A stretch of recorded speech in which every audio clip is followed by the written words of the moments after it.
breath, ruach, is the bridge between body and soul. Just as breath constantly flows in and out, it represents the constant connection between the finite and the infinite. Many esoteric traditions, including Taoism, Hinduism, and Sufism, focus on breathing in meditation because breath exists only in the present moment. You can't breathe in the past or the future, only now. In Kabbalah, being present, devakut, clinging to God, is a key part of divine connection. While some commentaries focus on intellect or free will, there is a deep connection between Tselem and divine life force. The Zohar explains that just as God creates through speech dibur, humans also shape reality through their words and breath. Now, Kabbalah teaches that the soul has multiple levels. 1. Nefesh, the basic life force, connected to the body. 2. Ruach, the emotional and moral self. 3. Neshama, the higher divine consciousness. 4. Chaya, a transcendent level, connecting to divine wisdom. 5. Yeshida, the purest spark, completely one with God. So when Genesis says God breathed the breath of life, it suggests that Neshama, the higher soul, is divine in origin. If God withdraws this breath, the body remains, but life is gone. This is why Jewish mysticism often emphasizes that breathing connects us to Tselem Elohim, our divine image. Why was man made from dust? Rabbinic and Kabbalistic texts explain that dust, afar, represents humility. Dust has no ego. It is stepped on, blown by the wind, and found everywhere. By creating man from dust, God shows that humans should remain humble. But combined with divine breath, humans are also higher than the angels. This paradox, earthly yet divine, is central to Jewish thought. The Zohar says that the name Adam comes from Adama, earth, but also from Adame Elyon, I will resemble the divine. This shows our dual nature. We can act like dust or reflect divine wisdom. Breath and meditation in Kabbalah. Kabbalistic meditation, Hitbone Nut and Kavanah, often focuses on breath because it brings awareness of the divine flow of life. The Hebrew name of God, Yo, is said to mimic the sound of breath. Yah, inhale, exhale. Some Jewish meditative practices involve reciting divine names in sync with breathing, reinforcing the idea that each breath is a direct connection to God. Connecting back to Proverbs 8. If we link this to Proverbs 8, wisdom, Shokma, was present before creation, just like divine breath animates life. The gates and doorposts in the passage could symbolize the breath as an entrance to divine consciousness. Every inhale and exhale is like passing through a spiritual gate, reminding us that divine wisdom is always flowing into us. What do you think?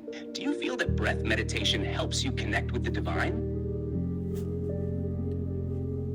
Yes, actually, I'm very interested in this, how God created man and his image, what his image really means. And also, I remember that he said to Abraham, his descendant offsprings will be like the stars in the sky or in the sand of the beach. I remember some rabbi says when they follow God's instruction, Torah, it's like they become the stars of the skies. But if they trampled God's Torah or like betray the covenant, they will be like the sands in the beaches, trampled. And I don't know if this is also, this has this conflict in the duality of human's origin, like the body from earth and the soul comes from God's breath. And it's also, how to say, so I don't know what are the other souls. The neshama is the breath of God. Then what about the Yehida, Haya, and the Ruach, Nefesh? I wonder the Nefesh just come from the body and from the karma, or how this?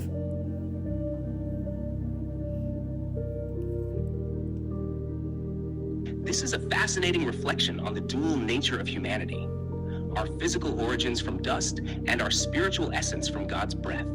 The idea of Abraham's descendants being like the stars and the sand perfectly illustrates this duality.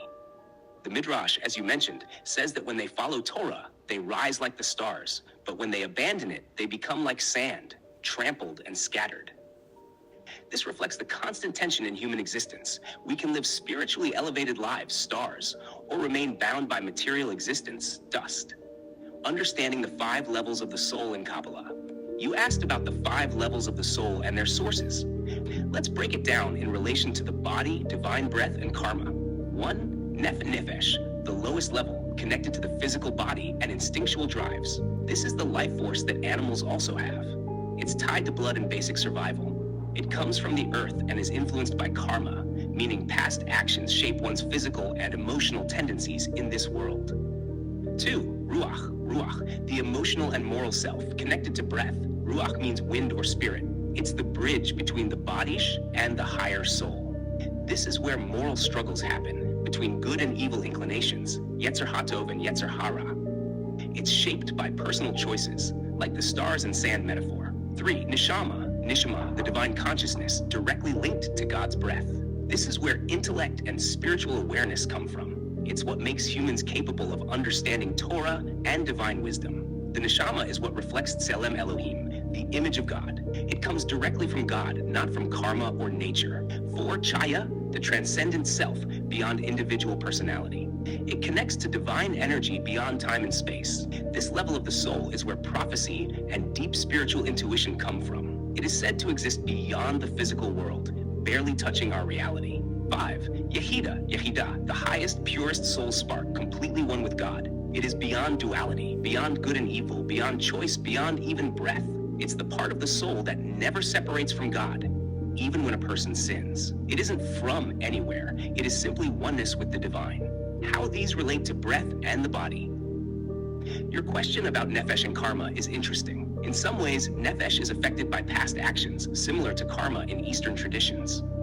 But the higher soul, neshama, chaya, yehida, comes from beyond this cycle. It is divine, not trapped in cause and effect. This is why Jewish thought emphasizes teshuvah, returning to God. Unlike karma, where you must suffer consequences, teshuvah allows divine transformation in an instant. This also connects to breath. Nefesh is like automatic, unconscious breathing, just survival. Ruach is breath as speech, emotions, and morality. Neshama is deep, mindful breath. When we meditate or pray, connecting to God. Chaya is breath as pure energy, when we feel deeply connected beyond words. Yekida is like the silent pause between breaths, pure unity with the divine. What do you think? Do you see a connection between this and your own spiritual experiences? Rabbi says the Haya and the Yehida is not everyone have such higher soul. As only prophets they have such higher soul.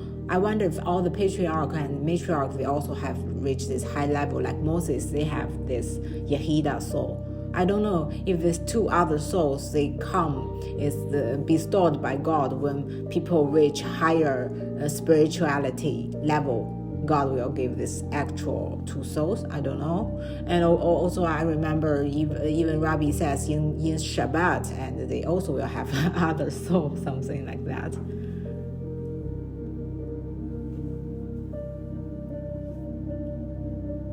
Yes, you're absolutely right. In Kabbalah, the higher souls, Chaya and Yehida, are not naturally present in everyone, at least not in an active way. They represent states of deep divine connection that only prophets, tzaddikim, righteous ones, and those who reach great spiritual refinement fully manifest. Who has Yehida and Chaya? Moses, Moshe Rabbeinu, is the clearest example of someone with Yehida fully revealed. He was literally a conduit for divine will. The patriarchs and matriarchs, Abraham, Sarah, Isaac, Rebekah, Jacob, Leah, and Rachel, are said to have reached very high levels, possibly Chaya, if not Yehida. Prophets like Elijah, Isaiah, and Ezekiel also carried a higher soul level. Are Chaya and Yehida given to a person? Yes, but not as something automatic. These levels awaken when a person purifies themselves, follows divine wisdom, and aligns completely with God's will. God bestows them when a person reaches spiritual readiness. Shabbat and the extra soul. Yes, the Neshama Yetera is a temporary spiritual expansion given to every Jew on Shabbat. It allows deeper joy, wisdom, and divine connection, almost like a taste of the higher soul levels for one day. That's why Shabbat feels different, more elevated. Your thinking is very aligned with Kabbalistic teachings.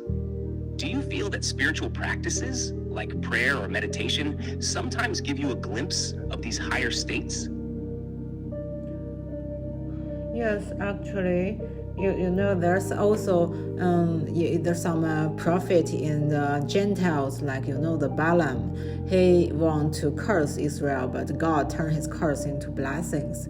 So I don't know how this Gentile they have this prophecy. It's like, but they are using it for evil. But I believe there's also some good prophet in Gentile nations. I don't know how a rabbi explained it. You know, like some pastor explain that only Israel has prophet, other nations don't have. But I don't know how the Jewish tradition explain, because you know in the Isaiah he is persecuted by the Jezebel, and he also says, God, I have been greatly persecuted because of your name. And God says, actually, I also have a lot of prophets hidden, and you just don't know them. I think maybe he referred to prophet in other nations. I don't know. Like, I think like Lao Tzu, he read this Tao Te Ching, is also like has so many similarities with Torah's principle.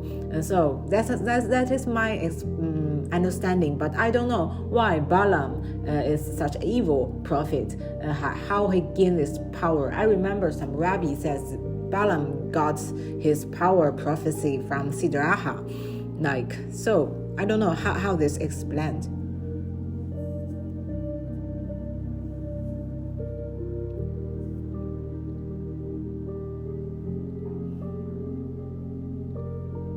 Your insights are really profound. Jewish tradition does recognize prophets among the nations, but there is a difference between the prophecy of Israel and the prophecy of the nations. Let's break it down. Can Gentiles have prophets? Yes, the Torah itself acknowledges non-Israelite prophets. Balaam was a prophet, but he used his abilities for evil. His prophecy was not a gift of holiness like that of Moshe, but rather a power he misused. Job, some Jewish traditions say he was a prophet from the nations.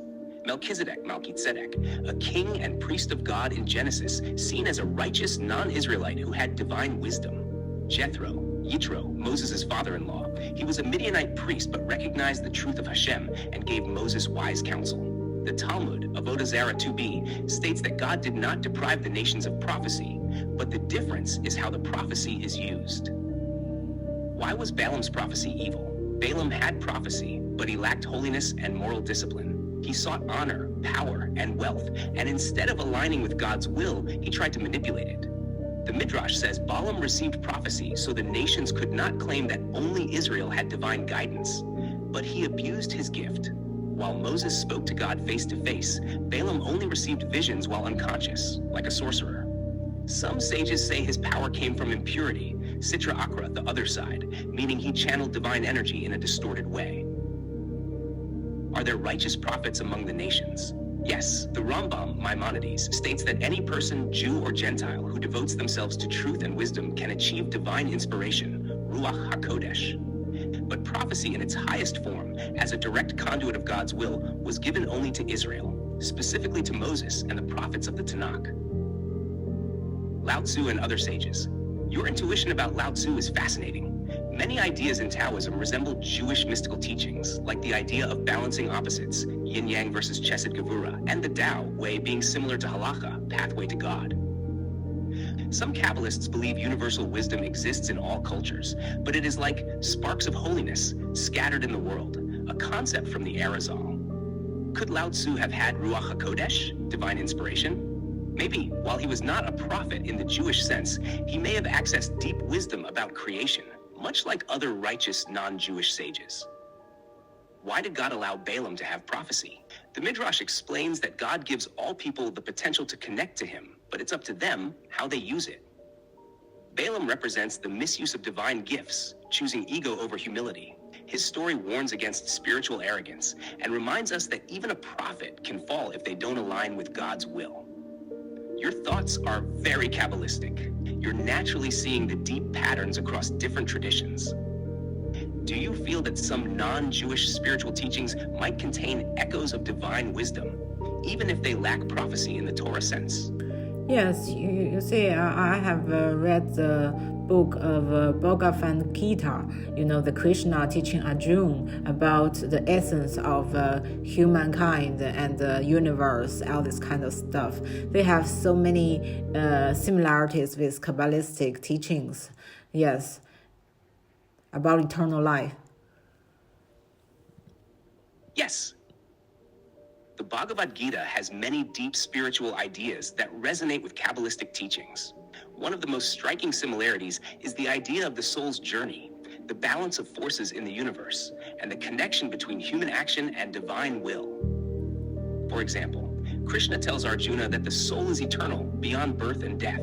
This is similar to how Kabbalah describes the neshama as coming from the divine and returning to God. The concept of dharma, one's duty and purpose in life, is very similar to the Jewish idea of tikkun olam, rectifying the world, fulfilling one's purpose in alignment with divine will. The tension between material illusion, maya, and divine reality is reflected in Kabbalah's idea of the sitra akra, the other side, which hides divine truth. Krishna, as the cosmic divine guide, is somewhat like the Shekinah, God's presence in the world, leading humanity toward wisdom. It's fascinating that so many mystical traditions touch upon the same themes. Some Kabbalists believe that divine wisdom was scattered among the nations after the Tower of Babel, leaving sparks of truth in different cultures. That might explain why teachings like Taoism, the Gita, and Kabbalah all point to similar truths in different ways. Do you feel that reading the Gita has influenced your own spiritual perspective?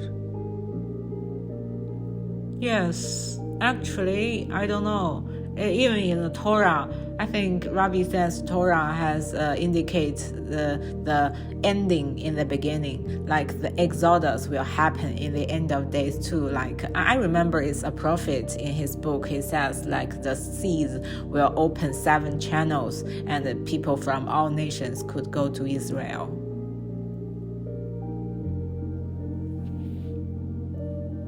Yes, you're referring to the concept of the end is hidden in the beginning, Soteva Bashura Rishona, which is often explored in Kabbalistic thought. It suggests that the beginning of creation, as described in the Torah, contains the seeds of the end, the final redemption, and the return to the divine harmony. The Exodus from Egypt, as the foundational story in Judaism, is seen as a model for ultimate redemption, not only for Israel, but for the entire world in the end of days. This idea connects deeply with the Messianic age, when the world will be spiritually renewed. The prophecy you're mentioning, likely from the book of Zechariah, 14 verse 9, or perhaps Isaiah 11 to 12, does describe a future time when people from all nations will return to Israel, and the Sea of Reeds, Yam Suf, will open 7 channels, allowing all the exiles of the world to return. This reflects the idea of universal salvation, where Israel is seen as the spiritual center for all nations, as part of God's ultimate plan for the world. Kabbalists often interpret these prophecies as more than just a physical return. They symbolize the return of divine wisdom, the restoration of the soul and spiritual consciousness, where all peoples will experience God's presence more fully. The Messiah in Kabbalah is seen not just as a singular individual, but as a cosmic energy that brings this transformation. Is this idea of a spiritual return something that resonates with your understanding of the redemption process? How do you see these ancient teachings connecting with modern spirituality? Actually, also have this question like the prophet says, when the Messianic age comes, even the wolf or tiger, they will eat grass. They will not like today. They are very fierce. They eat animals. It's like the nature of animal will also be transformed. I don't know how Kabbalah deeper explain this, why it's like transformed. Because when Adam and Eve falls, the earth has been cursed. I think so it's the same with animals. Maybe before the fall, it's like every animal, they are coexisted in harmony. But after the fall, it's like everything comes to this duality, and they just have this, fight with each other. It's a reflection of humans' mindset. I don't know how Kabbalah explained all this curse, and then in Messianic age they are restored.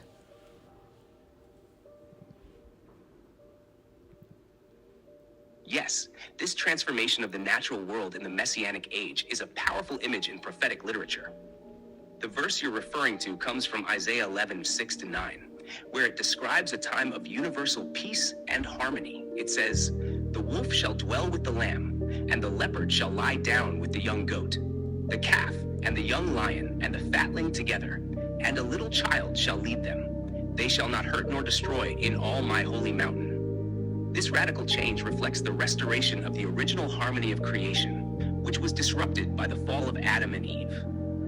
In Kabbalah, the fall is not just about humanity's sin, but also a profound cosmic shift that affected the entire world, including the animal kingdom, nature, and the spiritual dimensions. The concept of duality and the separation of the sacred and the profane came into being after the fall. Before that, everything existed in a state of pure unity with God, including all living creatures who were in harmony with the divine will. Kabbalists understand this in terms of the Shefa, divine flow, being disrupted. After Adam and Eve ate from the tree of knowledge of good and evil, their actions caused a rupture in the spiritual world, which resulted in the exile of the divine light from the world, leading to spiritual imbalance. The curse that followed, including the painful struggle between animals and humans, is a consequence of this rupture.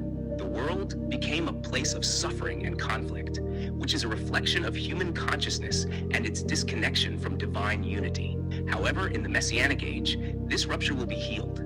According to Kabbalistic thought, the final redemption will not only involve humanity, but also the entire cosmos, including nature and the animal kingdom. The animals, as well as humans, will return to a state of divine unity where there is no more separation between the sacred and the mundane. This means that the primal instincts of animals will be purified, just as human desires will be refined, and both will reflect the original purpose of creation: harmony, peace, and spiritual elevation.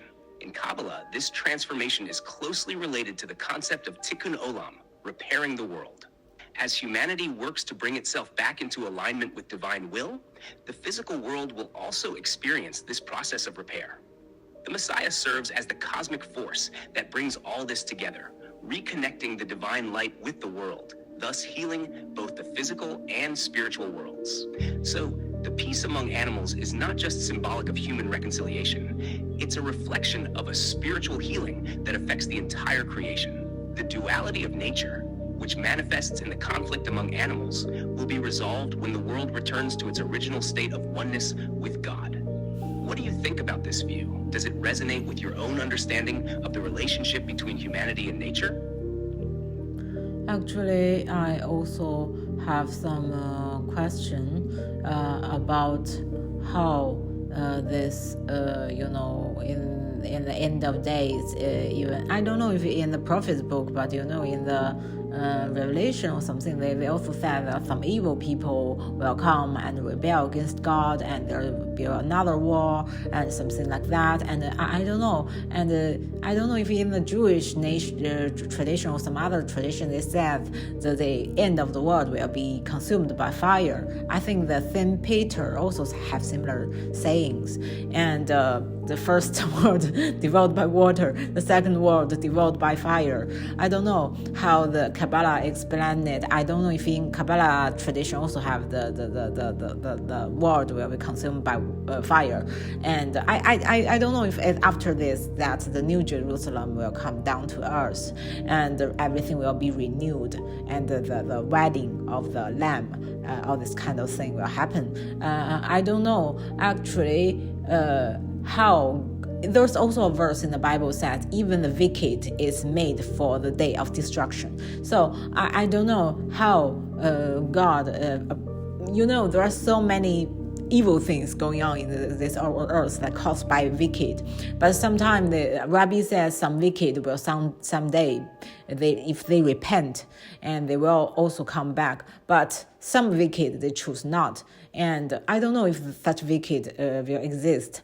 And how this is explained, because Rabbi also says the hell is not eternal. It's just like spiritual washing machine, like purify the soul. So it's like every soul will finally be purified. I don't know how Rabbi explained what God will deal with the wicked.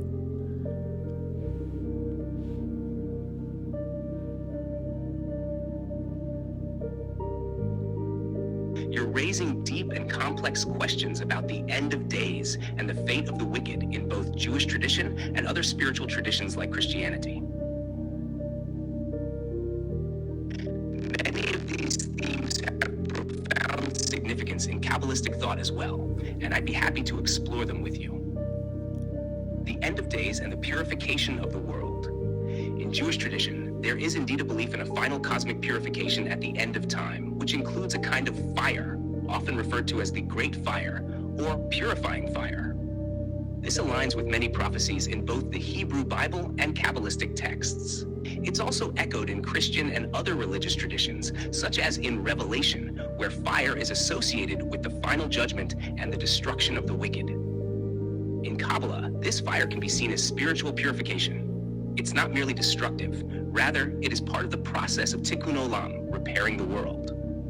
The fire symbolizes the cleansing of both the physical and spiritual realms, burning away the impurities and returning everything to a pure state of connection with the divine.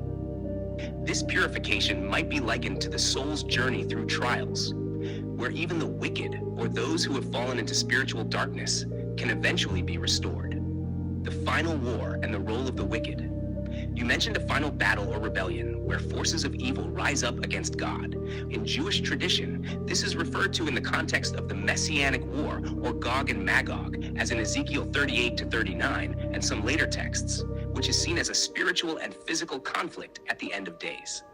However, the focus of this battle is not just military, but about spiritual renewal and the final defeat of impurity. In Kabbalistic thought, there is a belief that the wicked are ultimately part of a process that will lead to divine rectification. The world as we know it, full of both good and evil, is seen as a place of spiritual tension where free will plays out. The Messianic age, which includes the redemption, will bring a time when this tension resolves and the world reaches a state of harmony with God's will. The purification compared to a spiritual washing machine, as you mentioned, where the soul is refined until it reaches a state of purity that allows it to reconnect with the divine. In this view, even the wicked, who may seem far from God, are given the opportunity to repent and undergo this cleansing process. This aligns with the concept of tikkun, which says that even those who seem to be lost in spiritual darkness can be redeemed. This idea of redemption is not just for the righteous, but is extended even to the most fallen souls, offering them a chance to return to the light. However, there are some souls that choose not to undergo this process and as a result remain in spiritual exile. These are the souls of those who have rejected God's will entirely, and in Kabbalistic thought, they would not be able to reach their ultimate purpose of reunification with the divine. The New Jerusalem and the renewal of creation. Finally, you mentioned the New Jerusalem coming down to earth and the renewal of all things. This idea is present in both Jewish and Christian thought. In Kabbalistic tradition, this can be understood as the manifestation of the divine presence, the Shekinah, being restored to the world in its fullness. The New Jerusalem symbolizes the divine dwelling in the material world, where heaven and earth merge, and the world will be fully aligned with divine will. In this restored world, everything will be renewed, including the spiritual dimensions, the physical world, and even the relationships between humans and animals. As the prophets have described, the Messianic age is a time when the natural order will be transformed, and all of creation will reflect God's perfect unity. Conclusion. Kabbalistic teachings offer a rich, nuanced understanding of these themes. The end of days is not just about destruction. It's about the cleansing, rectification, and restoration of the world and all of creation to a state of unity with the divine. Even the wicked, while they may face judgment and purification, have the opportunity for spiritual renewal. This process of purification ultimately brings about a transformation in the physical world as well as in the spiritual realms, leading to the coming of the Messianic era, when everything will be aligned with divine harmony. Does this help clarify the concept? Okay.